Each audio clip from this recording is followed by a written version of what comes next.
Hello guys, welcome to today's video.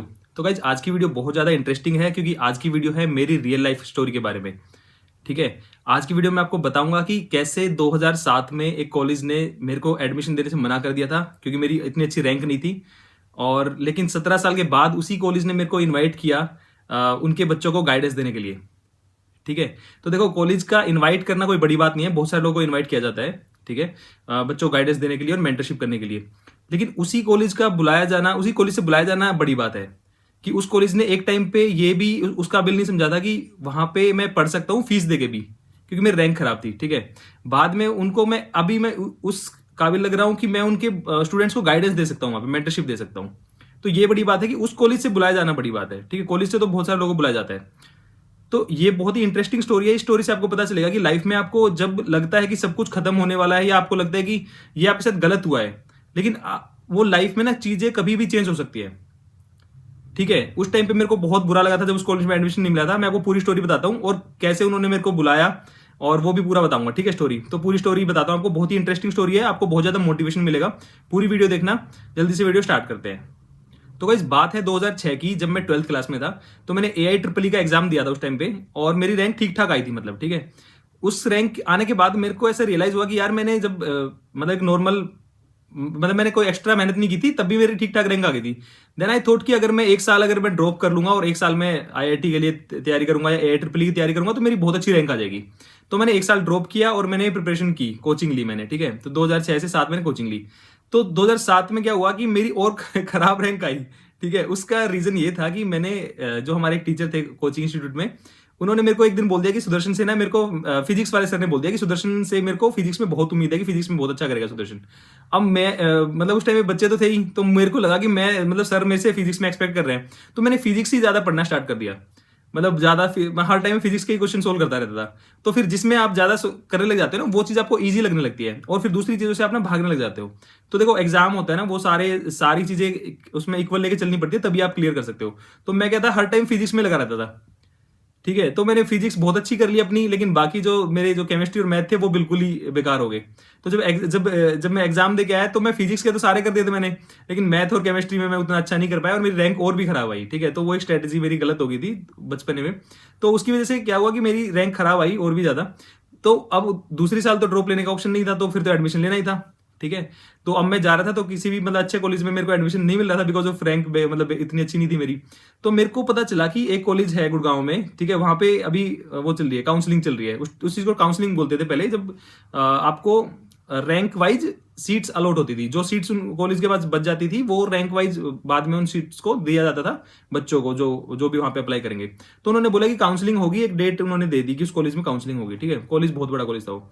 मैं वहां पे गया, मैं अपने कजन के साथ गया। मेरे कजन है मतलब मेरे से एज में काफी बड़े हैं, तो मेरे पेरेंट्स ने उनको साथ भेज दिया कि भाई तुम जाके इसकी काउंसलिंग के में हेल्प, मतलब तुम साथ चले जाओ इसके। मैं चला गया उसमें।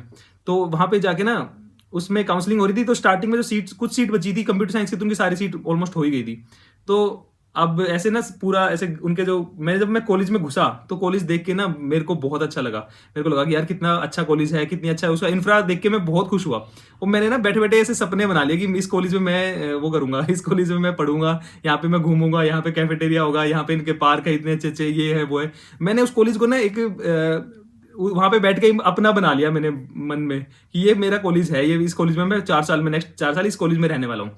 तो मेरे को लगा कि मेरा एडमिशन हो जाएगा पक्का। ठीक है, तो उसके बाद क्या हुआ, उस कॉलेज में मतलब काउंसलिंग के लिए उन्होंने पूरा पार्क में स्टेज वगैरह लगा रखा था और वहां पे सब लोग चेयर पे बैठे थे, काउंसलिंग चल रही थी। तो वो अनाउंस कर रहे थे, आई डोंट नो आजकल कैसे होती है, बट उस टाइम पे ऐसे होती थी काउंसलिंग में। उसको काउंसलिंग ही बोलते थे आई थिंक, या कुछ और बोलते थे, आई डोंट नो, जब सीट्स अलॉट होती है। ठीक है, तो उन्होंने स्टार्टिंग में कंप्यूटर साइंस वालों को बुलाया कि इतने से इतने अगर आपकी रैंक आई है AIEEE में तो ये लोग आ जाओ कंप्यूटर साइंस के लिए, कौन कौन आएगा तो उसमें अपना रजिस्ट्रेशन करवा दो। तो सब लोग जाने लगे। अब मैंने देखा मेरी रैंक तो बहुत बेकार थी, मैं उसमें नहीं जा सकता था उसमें। तो क्या हुआ, थोड़ी देर के बाद ना कंप्यूटर साइंस वाली फिल होगी, जो जो कंप्यूटर साइंस के स्लॉट्स फिल हो गए, थोड़े ही बचे थे। तब मेरे को लगा यार कोई बात नहीं, कंप्यूटर साइंस फिल हो गया तो अब मैं आईटी में चला जाऊंगा। मैं अपने कजन को बोला कोई नहीं, मैं आईटी में चला जाऊंगा। तो आईटी इंफॉर्मेशन टेक्नोलॉजी थी और उसके लिए भी फिर वो कुछ ही स्लॉट बचे थे।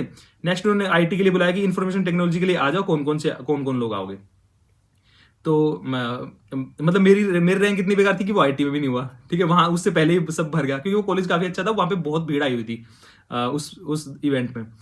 थर्ड नंबर पे क्या हुआ, फिर मेरे को लगा यार मैं इलेक्ट्रॉनिक्स भी ले लूंगा। मैं बोला कि मैं इलेक्ट्रॉनिक्स भी ले लूंगा। मैं अपने कजिन को बोला कि कोई नहीं, इलेक्ट्रॉनिक्स तो आएगा, उसमें तो नंबर आ ही जाएगा मेरा।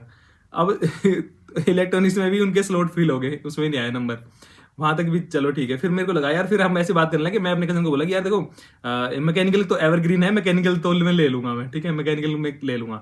तो एवरग्रीन है, उसमें तो जॉब लगी जाएगी। तो मेरे को ना ये मतलब नहीं था कि मैं किस ब्रांच में मैं कॉलेज में जाऊंगा, बीटेक करूंगा, लेकिन मेरे को ये था कि मेरे को इस कॉलेज में एडमिशन लेना है। मेरे को कॉलेज वो इतना अच्छा लग रहा था सडनली, पता नहीं क्यों मेरे को लगा कि मेरे को इस कॉलेज में नहीं हुआ ना, मैं लाइफ में बहुत पीछे रह जाऊंगा। और ये कितना अच्छा कॉलेज है और इसमें मेरे को एडमिशन लेना ही लेना है। उसके बाद मैकेनिकल की बात आई। मैकेनिकल में जॉब्स मतलब जो स्लॉट थे मैकेनिकल के भी भर गए। मेरी मेरी रैंक तक पहुंच नहीं पाया, उससे पहले मैकेनिकल भी फिनिश, ठीक है। उसके बाद उस लास्ट में आया उस टाइम पे एरोनॉटिकल इंजीनियरिंग लास्ट में था आई थिंक। तो मेरा कजन बोला उसमें जाएगा एरोनॉटिकल इंजीनियरिंग में। तो मैं बोला हाँ चला जाऊंगा यार, एरोप्लेन का ही तो काम है, अच्छा काम है, तो मैं चला जाऊंगा। मेरे को था कि बाय हुक और क्रूक में किसी तरह भी इस कॉलेज में एडमिशन ले लूँ, ठीक है। बहुत मेरा ड्रीम था मतलब उस कॉलेज में। और बैठे बैठे मेरे को और ज्यादा होता है ना, और ज्यादा मेरा मन बन गया कि मेरे को उस कॉलेज में एनी हाउ एडमिशन लेना ही लेना है, ठीक है। तो एरोनॉटिकल इंजीनियरिंग की बारी आ गई। लास्ट में बचा कि लास्ट की जो रैंक है वो एरोनॉटिकल इंजीनियरिंग ही बचा था लास्ट। उन्होंने बोल दिया कि लास्ट जो ब्रांच में जो स्लॉट्स बचे हैं वो एरोनॉटिकल इंजीनियरिंग बची है। तो उसके लिए अभी हम अनाउंस करेंगे कि इतने से इतने रैंक अगर किसी की है तो आ जाओ वो लोग, ठीक है। तो एरोनॉटिकल इंजीनियरिंग की बारी आई ना, तो क्या हुआ कि मेरे से थोड़ी सी पहले रैंक तक वो भी खत्म होगी एरोनॉटिकल इंजीनियरिंग, ठीक है। वहां तक आते आते भी खत्म होगी। तो ना मेरे को उम्मीद थी कि लास्ट में एरोनॉटिकल इंजीनियरिंग तो मेरे को मिल जाएगी और मैं इसमें भी एडमिशन ले लूंगा और इस कॉलेज में मैं पढ़ना स्टार्ट कर दूंगा। अब मेरे को क्या हुआ कि उसमें भी मेरे को नहीं मिली एरोनॉटिकल इंजीनियरिंग में भी। अब मेरे को ना टेंशन होगी, मतलब मेरे को बहुत बुरा लग रहा था अंदर से। तो मैंने बोला कि मेरे कजिन को कि यार हम ना बात कर लेते हैं, मैं भैया बोलता उनको कि भैया ना इनसे बात कर लेते हैं और चल के कुछ कुछ हो सकता है। तो जो वो सारा इवेंट खत्म हो गया, सब कुछ हो गया, वहां पे उन्होंने बोल दिया भाई सॉरी थैंक यू, जो बच गए हैं वो लोग जाओ सब लोग। तो वहां पे मतलब बहुत लोग आए हुए थे, हंड्रेड्स में बच्चे आए हुए थे बहुत सारे। तो उनमें से जो बच गए थे वो अपने जाने लगे सब लोग। तो देन मैंने अपने कजन को बोला कि हम लोग ना एक बार बात करते हैं इनसे जाके कि मेरी रैंक कितनी है और मतलब कुछ हो सकता है क्या, कहाँ पे सीट बची है क्या पता, बात करने से बात बन जाए।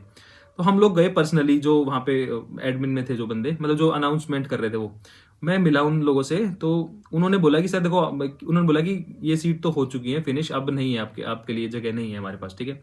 तो मैंने बोला सर थोड़ा सा अब मतलब कुछ भी कहीं से भी हो जाए तो उन्होंने बोला ठीक है, मतलब अगर आपको नहीं मान रहे ना तो आपको हम जो होता है पेड कोटा होता है ना, जो पेड सीट होती है समथिंग। तो उन्होंने बोला पेड सीट है हमारे पास, पेड सीट आपको मिल जाएगी अगर आपको पेड सीट चाहिए तो, ठीक है।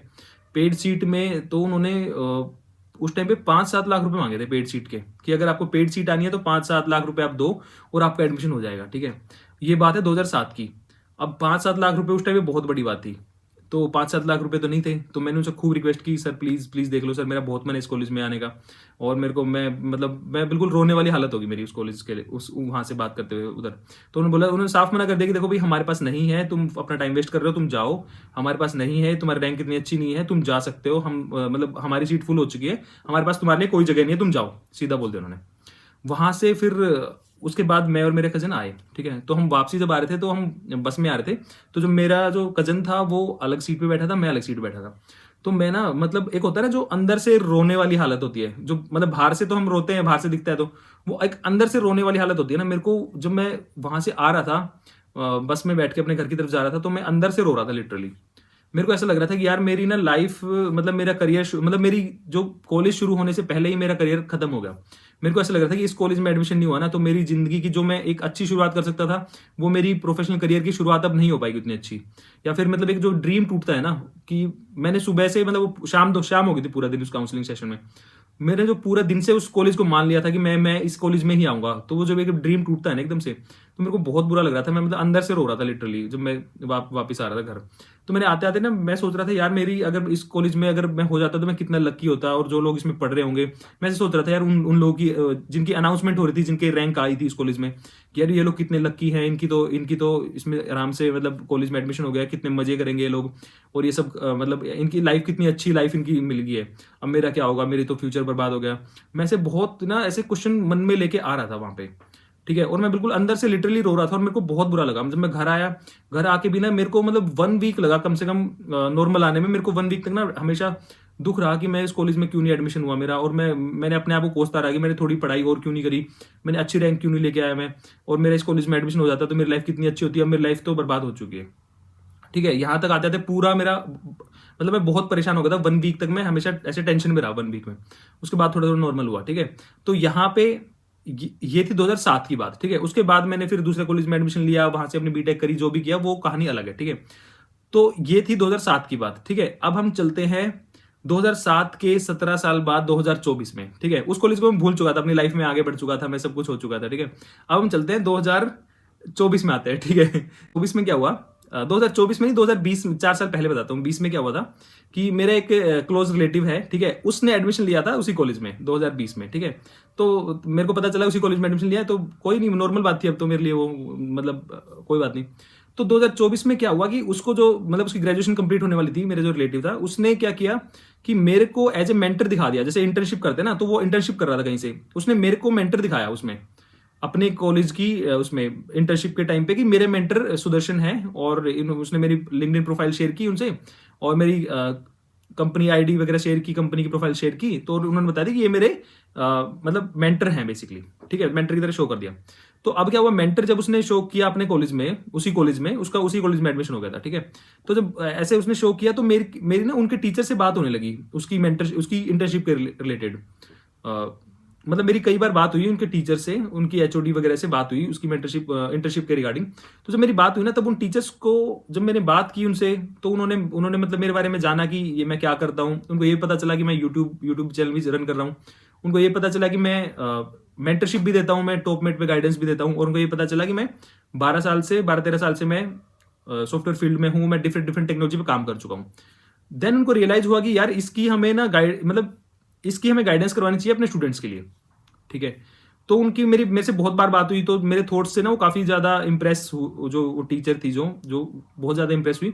तो उन्होंने बोला सर आप, उन्होंने फिर एचओडी से मेल करवाया मेरे को कि सर आप हमारे कॉलेज में आके बच्चों को मतलब गाइडेंस दे सकते हो क्या। ठीक है, तो वो कोई ना छोटा सा इवेंट कर रहे थे जिसमें कि और भी कुछ उन्होंने बुला रखा था गेस्ट स्पीकर वगैरह को। तो उस दिन उन्होंने बोला कि सर ये वाला हमारा हम वो कर रहे हैं, कुछ ऑर्गेनाइज कर रहे हैं समथिंग, और आप भी आ जाओ, आप हमारे स्टूडेंट्स को गाइडेंस दो। ये बात है लास्ट ईयर की, मतलब 2024 की। तो जो मेरे टेलीग्राम ग्रुप पे पुराने स्टूडेंट्स हैं उनको पता भी है चीज, मैंने उस टाइम बताई हुई थी उनको, पुराने लोगों को पता होगा।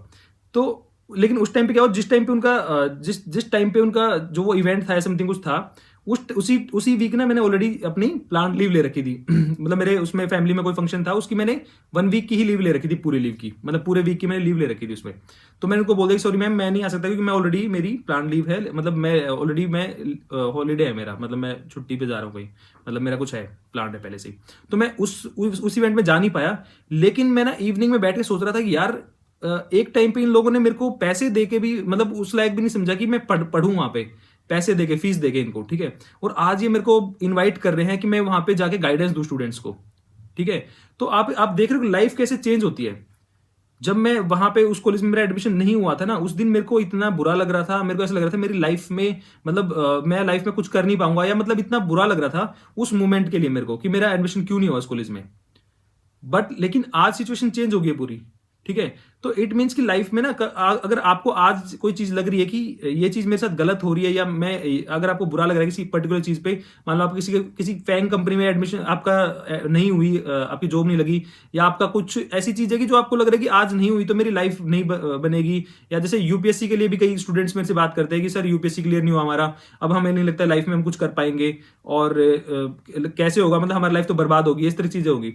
तो गाइज लाइफ में ना आपको खुद नहीं पता होता कि लाइफ आपके लिए क्या आगे लेके आएगी। आपको उस मोमेंट पे लग रहा होता है कि ये चीज हमारे लिए गलत हो गई है, लाइफ हमारी बर्बाद हो गई है, हम कुछ कर नहीं पाएंगे। लेकिन लाइफ में अगर आप एक नॉर्मल उससे चलते रहोगे ना, मेहनत आप रेगुलर करते रहोगे, अपने आप को इंप्रूव करते रहोगे, तो लाइफ कुछ ना कुछ उससे भी बेटर आपको दे देगी। भगवान ने आपके लिए उससे भी बेटर कुछ सोच रखा होगा। तो आप एक जो पॉजिटिविटी है, या फिर आप जो मेहनत करने का रास्ता है ना, वो बिल्कुल मत छोड़ना। तो मैंने यूपीएससी दिया था, 3-4 साल दिया, मेरा नहीं हुआ, मैंने छोड़ दिया। इट डजेंट मीन कि अगर आपका एक जगह कहीं नहीं हो रहा है ना, तो इट डजेंट मीन कि सारे दरवाजे आपके लाइफ में बंद हो गए। आपकी अगर एक कंपनी में जॉब नहीं लगी, कोई बात नहीं, वो कंपनी जाके सारी कंपनियों को मना नहीं करेगी, आपके पास दूसरी कंपनियों में जाने के रास्ते खुले हुए हैं, ठीक है। अगर आपका एक जॉब नहीं लगी है, गवर्नमेंट जॉब है, तो कोई बात नहीं, आप दूसरी जॉब भरो, उसमें होगा।